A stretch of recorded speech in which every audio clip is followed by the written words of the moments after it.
Hello there, everybody. Thanks so much for joining us. Guys, welcome to this fifth installment in our Learning and Play seminars. We've been really happy that the Department of Education have supported this series.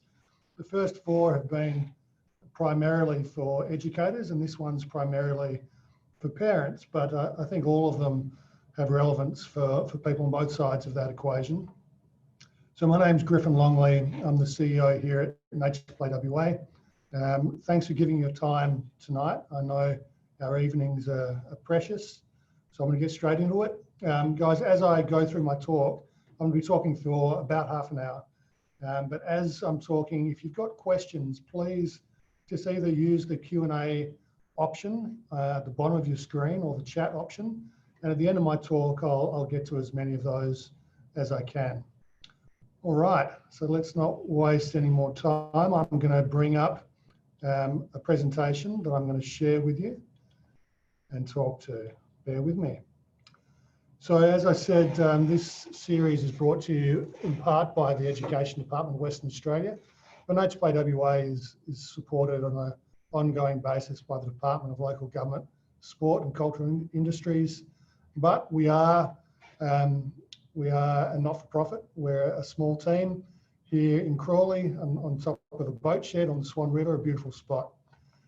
All right, so I guess the first thing I wanted to talk to you about, guys, is having a bit of an understanding of this point we're at in history. So to understand how, as parents and as educators, we can really give the best possible start to the children in our care and in our lives, we need to understand where we're at. So I'm going to begin with just a couple of slides to talk about that. So the first thing, this is just pulling up some stats from a survey we did back in 2018 of 1,000 Australian parents. And it just speaks to the busyness of the lives of modern families. So this slide, we've got a breakdown of the ways children spend their hours in a given week in Australia.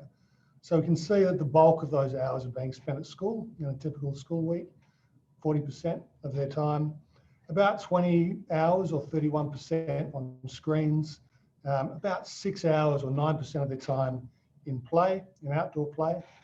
But where it starts getting weird is that of these 1,000 parents, 55% of them responded that their kids weren't playing outside every day.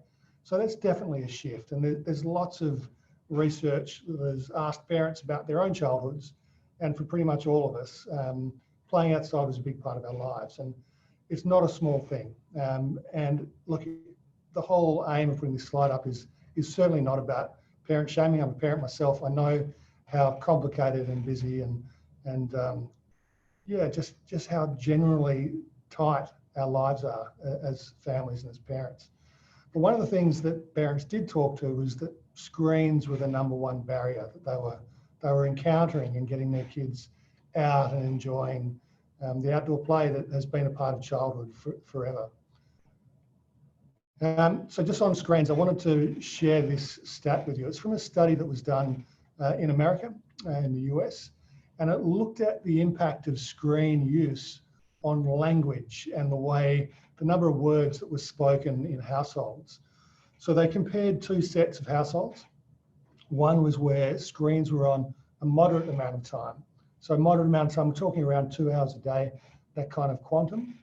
And the other one, so that in those households, the occupiers of those houses were speaking about 6,000 words to each other per day. So if we're thinking that there's 4 people in that household, we're looking at about 1,500 words per person.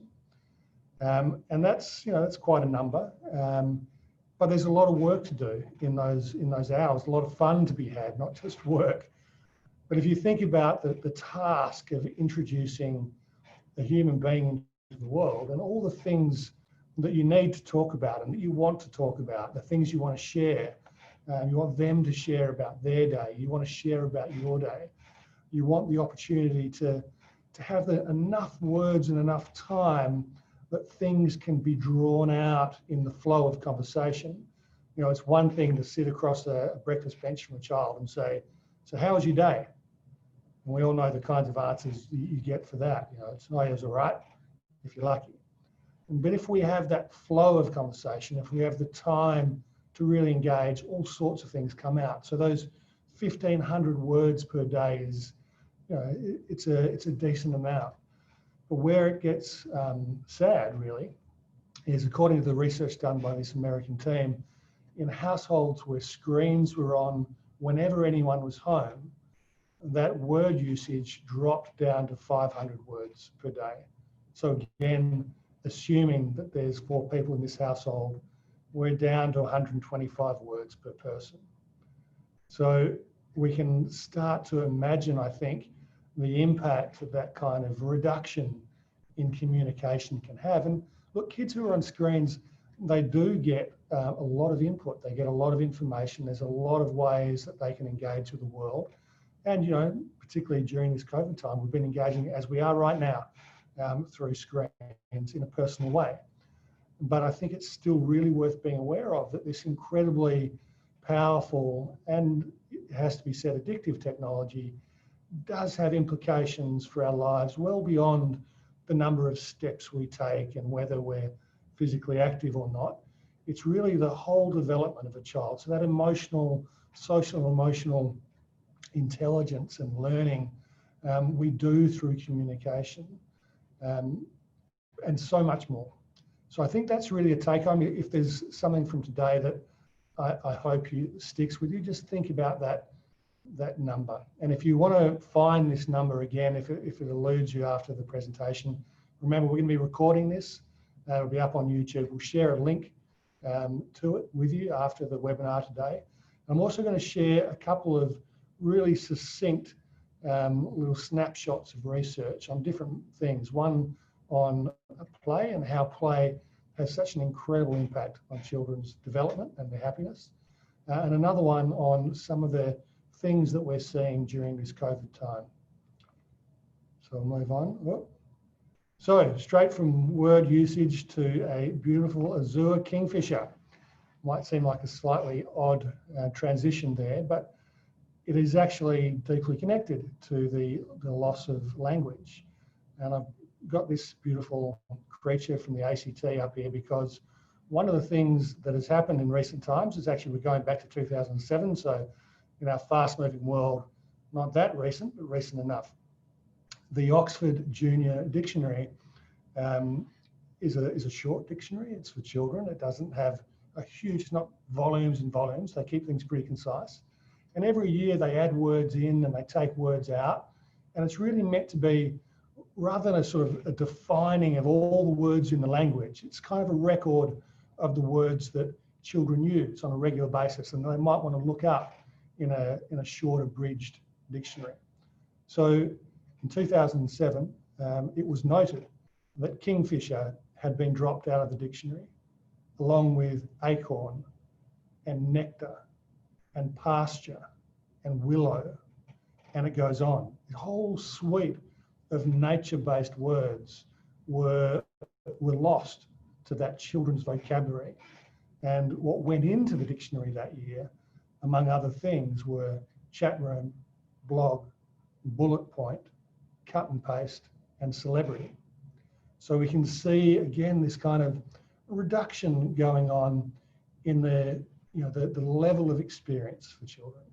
And children have fantastic lives these days in many, many ways. The level of nurturing care that most children get and the attention from their parents and from their teachers is really at a different scale, I think, than it was in the past.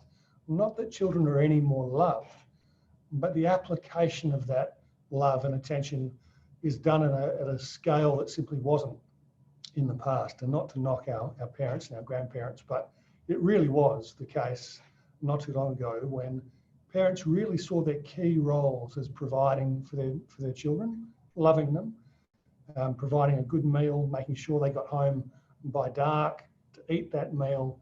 But the level of sort of micro engagement in children's lives really wasn't there. And in some ways that had some positives, but it also sort of didn't allow the same kind of opportunities for the deep connections that children are getting now. But there are losses at the same time.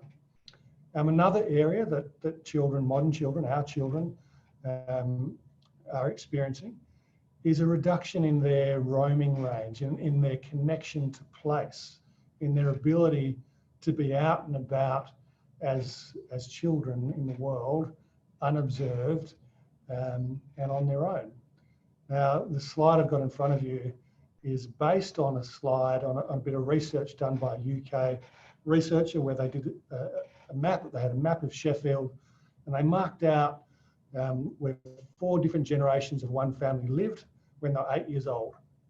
And then they marked those children's roaming ranges, where they could travel without the supervision of an adult. Now, it was interesting. You could see the contraction of children's exposure to place and their travel. But I wanted to give it an Australian version. So I've done the map for Fremantle, where I lived when I was 10, and where my children lived when they were 10. So what you can see with the black dots on this screen, the black dot in the large sort of green area is where I lived when I was 10 years old. And I've done it at 10 for this slide. The English one was done at 8, but 10 is actually a better example, I think, for the modern world, because we now know that children lack the depth perception to safely cross a busy road on their own until they're 10. It just takes time to develop that depth perception to be able to safely understand and read that flow of traffic. They can cross a street that isn't too busy, where they can wait till there's no cars. But if there's a steady stream and they're having to pick a gap, then 10 is a much safer time to do that. So I've marked it for 10. I've marked the places that me and my 2 brothers used to travel to. There's all sorts of stories that I could share with you about our adventures and just our day-to-day life. It wasn't all adventure. It was really just the standard experience of a child in that time. You know, we were on our bikes, we were on foot, we were often on buses. We were interacting with our community. We were going to the beach. We were going to the river. We were living in the West End of Fremantle, or up on the roofs of the old West End buildings. But without going too much into that, we can all, look back with nostalgia at our childhoods. But then you'll see the other black dot is where my 2 daughters and I lived, and their mother, when they were 10. And I've marked the roaming range that my wife and I allowed our daughters. And this was at a time when I was involved in nature play. I was aware of the need for this. I was aware of the research about how comparatively safe it is for children to be outside compared to other times in history. And yet, it would take these emotional backflips and gymnastics to allow our children out. So basically what I'm showing you here, though, is that we've got this contraction of physical experience in the world, unmediated physical experience in the world. Now, that brings us to now. So thinking about those black dots where I lived and where my children lived when we were 10, I was 10 and they were 10. If we were to map the roaming range of children and adults during the COVID period, we would see just nothing but black dots. There'd be no roaming range. Obviously in WA, we've been very lucky to not have the level of restriction that many places have, but there was certainly a period of it. But nonetheless, we had that kind of extreme version of this constriction of experience and this, the elevation of a screen and digital-based life and the constriction of a physical, experiential, outdoors experiential life. And I think it's interesting to note that, Melbourne, they're just coming out of it now, Europe's going back into it. But through this time of constricted outdoor life and experience, adults have gone crazy. We've really suffered, and we've been, there's been movements to demand freedoms and people refusing to wear masks, but it's suffering. These are adults going through the experiences that are really quite parallel to the typical experiences of children whose lives are largely indoors now and largely supervised. But something I do want to share with you is that during this COVID time, and we have seen a real spike in mental health disorders for children and for adults as well. But our children, the rate of mental health disorder diagnoses has been around the 14% up until recently starting to nudge up to 18%. That has doubled over the COVID period. We've also seen, according to studies by UNICEF, a dramatic fall off in hope. So the UNICEF team measured a year ago, asking children about do they feel positive and negative about the future, what were their levels of hope, and 80+% said they felt positive about the future, they had high levels of hope. During the COVID-19 time, that was down to 34%. So a really significant challenge for all of us, but particularly for children. And I'm not telling you this to beat you over the head, but it's just to present this moment we're in. And the fantastic news is the solutions to these challenges are not only easy and free, or comparatively easy and free, they're a huge amount of fun. So the set of challenges that we have as a generation of parents, in some ways, are really fantastic ones, because we're not in a situation where there's nothing we can do. But I also want to draw your attention to, in that COVID time, when things were being stripped away from us, when the routines and the comforts were being taken away, where did we go to? What did we reach for? And what we absolutely saw in our children, but also in the rest of us, was reaching out for a few key things. And that was connection to community, connection to place, wanting to be outside, wanting to connect and share stories with others, wanting to play and be active, and wanting to be in nature. So nature, and why is it, what is it about nature that we reach for and that it is so important to us? Well, the research tells us that nature has some really direct impacts, positive impacts on children in particular, but also on all of us. And I think we all feel this. If you've had a hard day at work or doing, looking after children, whatever it is, and you get a moment to yourself and you get to step out to a beach or to a park or to a green space, you let out that sigh, and your cortisol levels, your stress hormone levels just absolutely fall. And you get that moment of peace. And that moment of peace is something that's, it's calculable. We know how it works, and we know there's a dose relationship where the more nature you get, the more of those positive impacts you have. And for children, it has a direct impact on their mental health, on their self-esteem, on their resilience, and it reduces depression and health-related issues that negatively impact their quality of life. So it lifts up their quality of life.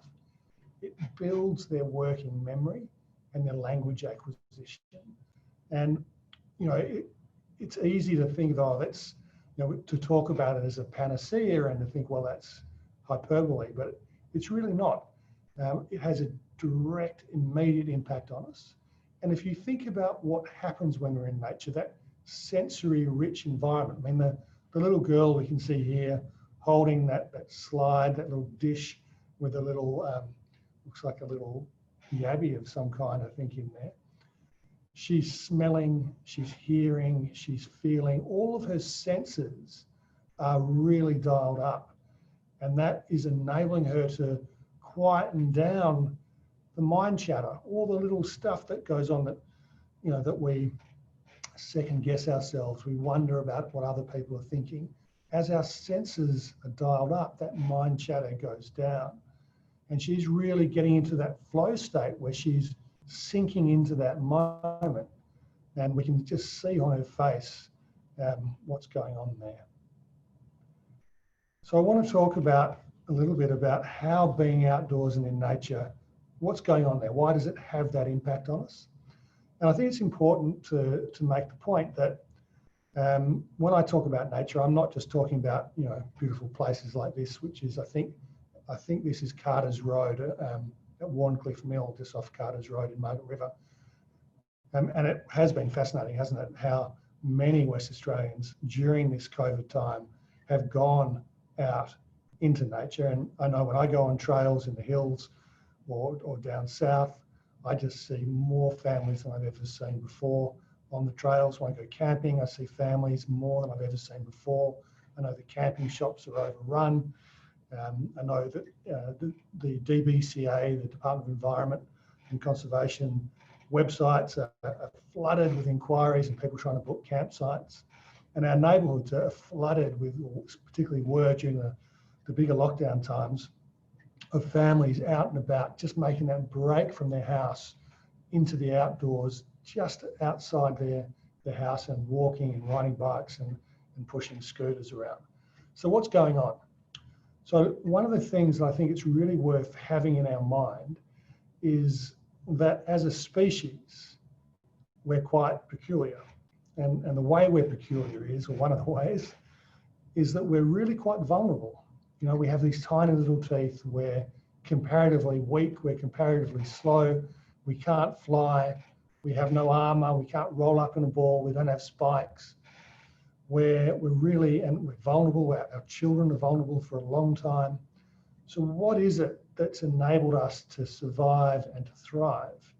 And what it is that we are fantastic communicators, and we connect and work together in communities in a way that gives us an advantage in the world. Now, the flip side of that is what that means for us on a psychological level is that our human connections and relationships determine our survival. So when we're in a positive human space, when we're being reinforced, we're getting messages that are telling us that we're accepted by the group and that the group will protect us, we feel good. When we get any messages to the contrary, it's a really threatening, really stressful, toxic, stressful thing for us. So we live in this constant state of, do we fit in, do we not fit in? And it's loaded with anxieties and stresses. So we kind of in the human world, anytime we're in an indoor space, we're surrounded by the human beings, we're looking at the markers of humanity, the doors, the door handles, the signs, the books. That all tells us we're in this space where we have to fit in, where our survival depends on us connecting and being liked. When we go to nature, when we turn away from that human space and we enter a natural area, even if it's a parkland, all of a sudden we're not having to play that game in the same way.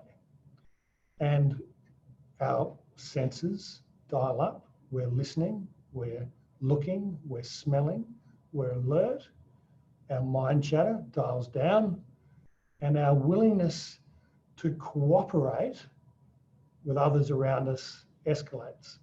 So if you can imagine going back, and it's really only been a short period in sort of historical terms that we haven't been out in the wild, but when we were out in the wild, when we left our villages, our campfires and moved out, we had to work together, but we weren't doing it face to face, figuring out, did we like each other?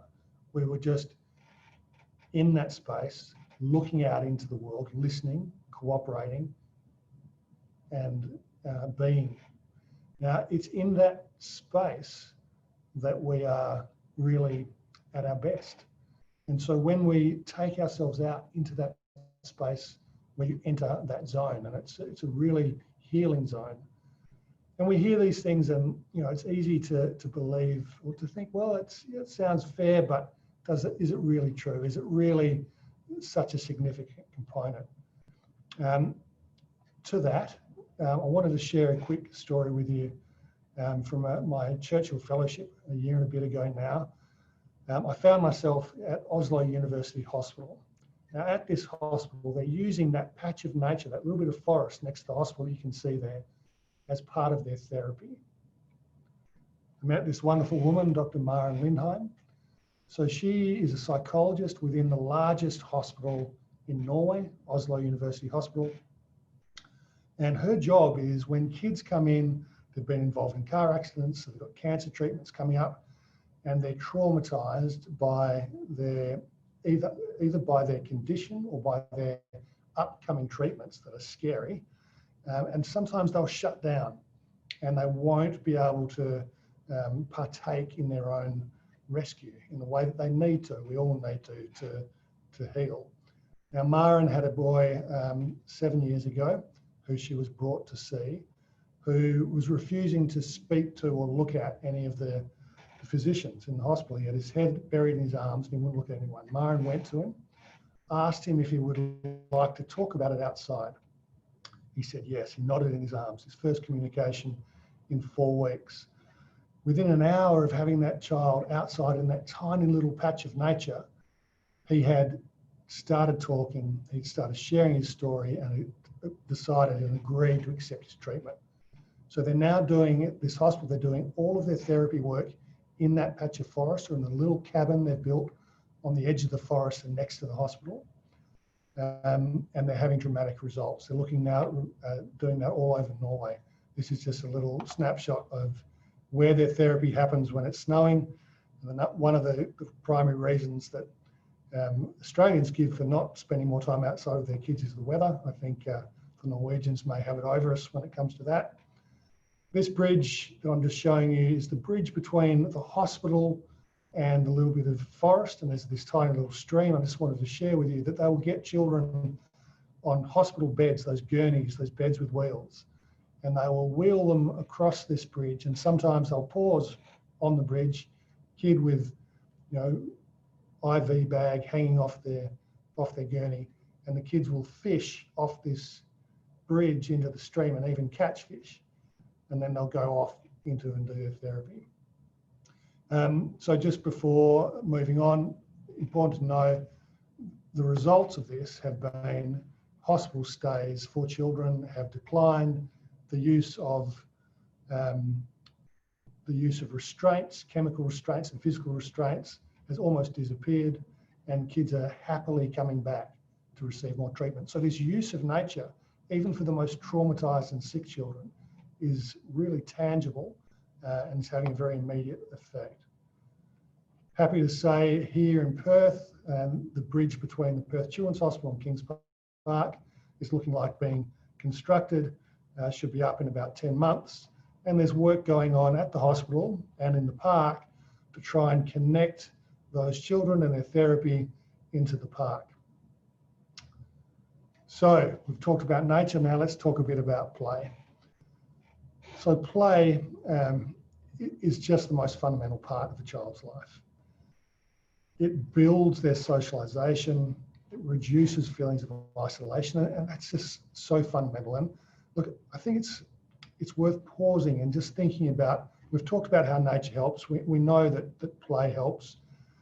Both of those things, play and nature, they help in the development of a child's brain, of their social and emotional development. It's how they become well. It's how they understand their place in the world and feel at peace. Now that is such a fundamental part of childhood. Without that, all the other things that we layer onto a child's life don't operate effectively. You can't learn if you're feeling isolated. You can't learn if you're feeling depressed. So by taking children to nature, we invigorate their senses. By letting them play, we build up their sense of connectedness, and we build their brains and their problem solving. Importantly also to know that play is also a really fundamental part of children's physical activity. We have this tendency in Australia when we think about physical activity, and we all know that it's important for all of us to be active so that we don't suffer from the effects of a sedentary lifestyle, and we all know what those are. But when we think about physical activity, we tend to think about sport. We think if we want our kids to be active, the really important thing is to get them into sport. But what the research shows us is that despite the fact that kids' free play is in decline, they still get more of their physical activity from free play than they do from sport, without question. So 42% from free play, 34% from sport. And sport is a fantastic thing, but it is a very adult-directed thing.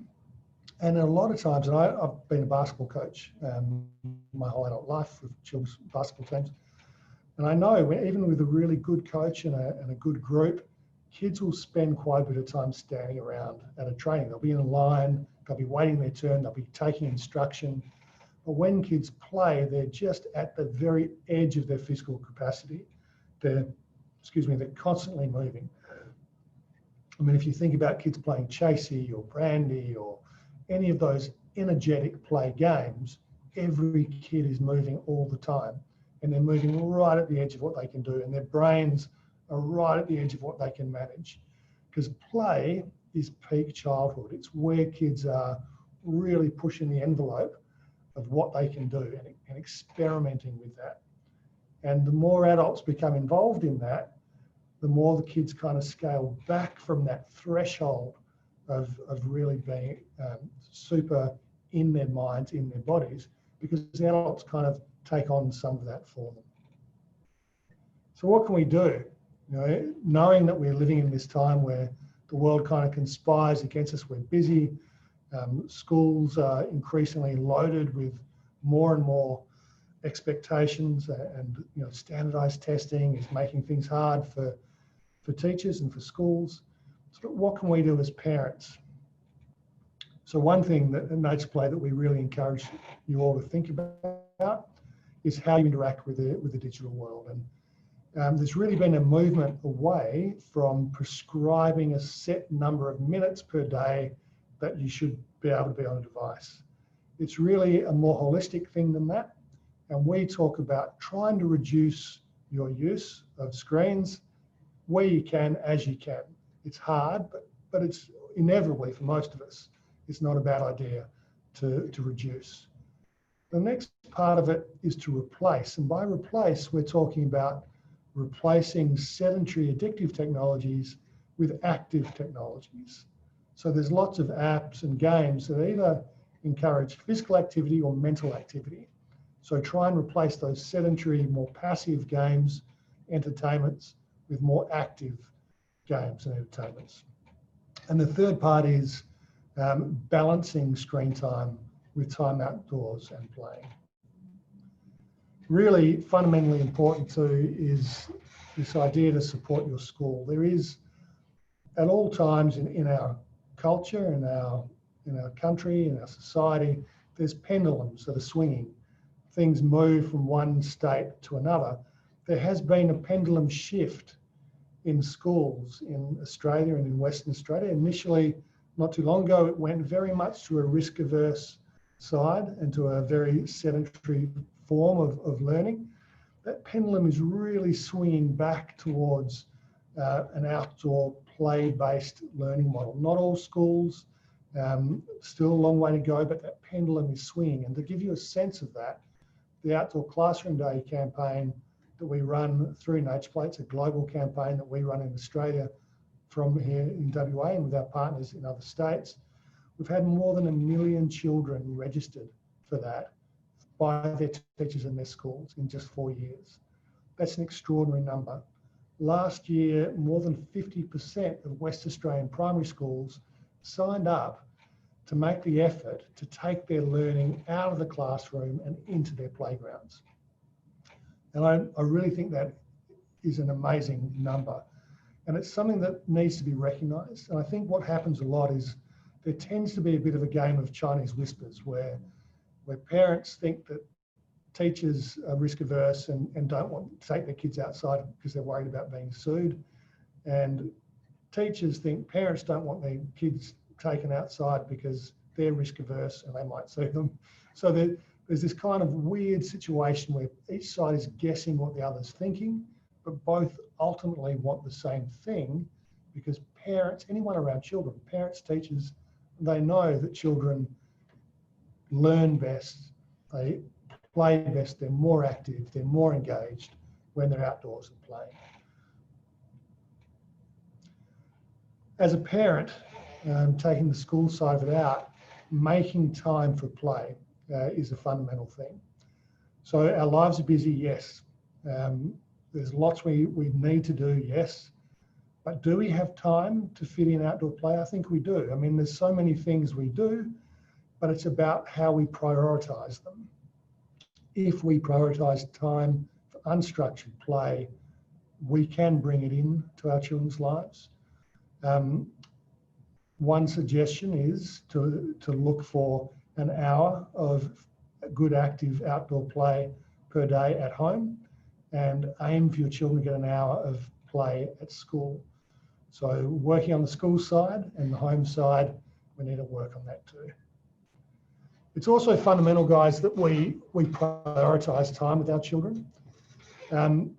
When we get involved in their play, when we make time for it and we get involved, we help trigger the fun, and we trigger their memories, and then we can remove ourselves. But having that time to be there, to engage with them, is absolutely fundamentally important. And I can tell you, as someone whose children are now 20 and 22, that time when your children look to you and want to spend time with you is brief. You know, in the scale of your life, the time when those kids are there and looking to you is really brief. And your relationship and your commitment to them never goes away, but you just got to take advantage of those few years when they're really deeply enmeshed in your life. I think the World Health Organization says it nice and clearly. They say to grow up healthy, our children need to sit less and play more. And it's really as simple as that. This photo, by the way, is from an event our wonderful Nicole here at Nature Play organised in York. A patch of dirt, local fire brigade, turning the dirt to mud, putting on music, letting these kids play and dance in mud. We had a couple of thousand people come to that little town to take part in that.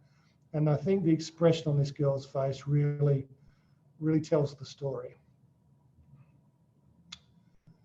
And a last thought to leave you with, and this is something that Dr. Johanna Thompson, I've misspelled her name at the bottom there, apologies Johanna, from Sydney Children's Hospital, says is that children need nutrition, they need nurture, and they need an opportunity to explore. So what children need at its simplest is to eat, play, and love. And when they have those things, they will be as healthy as we can hope them to be. And all the other things that we think are important in their lives, they will have the baseline capacity to engage with and to enjoy. So guys, that's the end of my presentation. There's so much more we could talk about in this, but I'm going to turn this off now and take your questions. So I've seen there's a few that have come through. Kate, thank you for your question. So this one is there a good resource for relearning how to play outdoor games, especially imaginative games? There are lots of resources, actually. It's one of the interesting flip sides of living in this digital world. We can access information very easily. There are fantastic books. Actually, I've got one right here, which I'll hold up, which I think is a really good one. It's called How to Raise a Wild Child by Scott Sampson. Some fantastic ideas in there. But if you Google outdoor games, for example, you'll find lots and lots. We've actually created an app called Nature Passport, which has got a couple of hundred outdoor creative and active games that you can play with your children. You know, it sounds a bit perverse, but they're essentially instructions for playing. So the phone gives you steps, you put it away, you play the game without the phone. So that's a good one. The Nature Play WA website has got lots and lots. But really, I think the key thing is just to start looking. There's lots of fantastic books out there. In the email we send out, I'll send some links after this webinar. I'll send some links to some of the spots that we look to. I'll also send a link to our Nature Passport web app. So there's a web version of it, so you don't have to download the app to your phone, that you can have a look at and get lots of ideas from there. All right, another question. So Mike says our family life is really busy. How do we fit this in? Yeah, Mike, it's something that I think is really, and I mentioned it briefly before, but it really is all about priorities. I think if we were to take the time to sort of look out over the course of our days or our weeks, we would find that there's lots of things we find time for. we find time for television. We find time for our own fitness. You know, some of us, I'm not as good on that as I should be, but there's lots of things that we fit into our lives, and we do it on the basis of what's important to us. And I think part of where this has become a challenge is that in previous generations, including when we were children, parents didn't need to prioritise play. So it's not something we've learnt to do because children just did it. There was time and space for children to do it on their own. And it really wasn't the province of adults to be ensuring that the kids were playing enough. You know, the province of adults was to ensure that they were getting inside from their play to do other things. But it really has changed the way our lives are led in this modern world. So it's just a question, like with every other part of our lives that we value, whether that's, you know, time for conversation in our relationships, whatever it is, if we value it, we have to prioritise it and find a way to fit it in. And I would say that we do have the time. It's just really about, scheduling it. You know, we actually have to, we're in a strange situation, we have to schedule play. All right, so Jane asks, what age is this relevant for? Look, I would say that time in nature and play and playfulness is something that really is from birth to the grave. It's something that should really never leave us. But for nature play, our focus is on 0 to 12. And really those developmental years, those early years, are the ones where it's most critical. And that's all the way down, and this is going to sound strange, it's all the way down to a cellular level. So between 0 and 3, well, from being in the uterus to 3, children build their microbiome. So the bacteria that inhabit our bodies, all of us, that colonization of particular species of bacteria of our bodies happens up until we're 3. From that point on, the species living in and on us are there forever. To be healthy, we need a biodiverse bacterial microbiome. So when kids are exposed to nature, they get it through touching and being in and around a biodiverse environment. They get it through breast milk. They get it through in the uterus. But all the way down to that level, the cells in our body, that happens through play and through connection to nature as early as 3. Okay, so got one last question, just cognizant of time. So Carol asks, how much screen time is too much? So a couple of things. We have national screen time guidelines, which suggest that children 0 to 2 should have no screen time other than communicative screen time like Zoom and stuff with family, that's okay.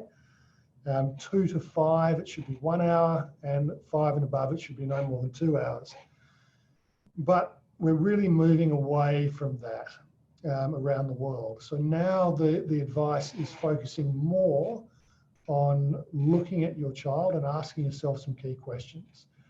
Is my child sleeping enough? Is my child connecting with people in real life, not just on screens? Is my child happy at school? Is my child interested in activities beyond their screens? If the answers to those things are yes, then your kid's screen time probably isn't an issue. If the answers to some of those questions, and you can imagine there are others, the sort of the general well-being questions, if you're starting to wonder and get concerned about elements of your kid's well-being, screens may be something you want to look at and reducing their impact.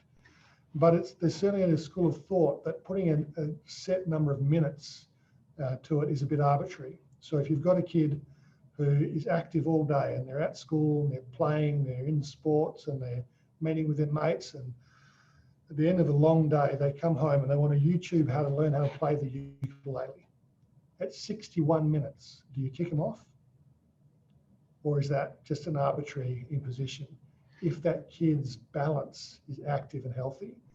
And I think that's where the idea of reduce replace and balance is really valuable. It's also worth pointing out that we've got some seminars specifically about the digital wellbeing and how you manage that balance, all the way down to if you are trying to replace or reduce, all the way down to how you program your router so that the Wi-Fi turns off at a certain time. So if you go to our NatesPWO website, we're going to be posting when those webinars are coming up. We don't have them up there yet, but as soon as they're booked in, we'll be sharing that with you through our website and through Facebook. Well, guys, I really appreciate the time you've spent. I hope you've got a glass of red wine to go to, or lemon barley cordial, whatever you require. But I'm going to sign off now, and I hope you have a fantastic weekend coming up and summer holiday after that. Thanks, guys.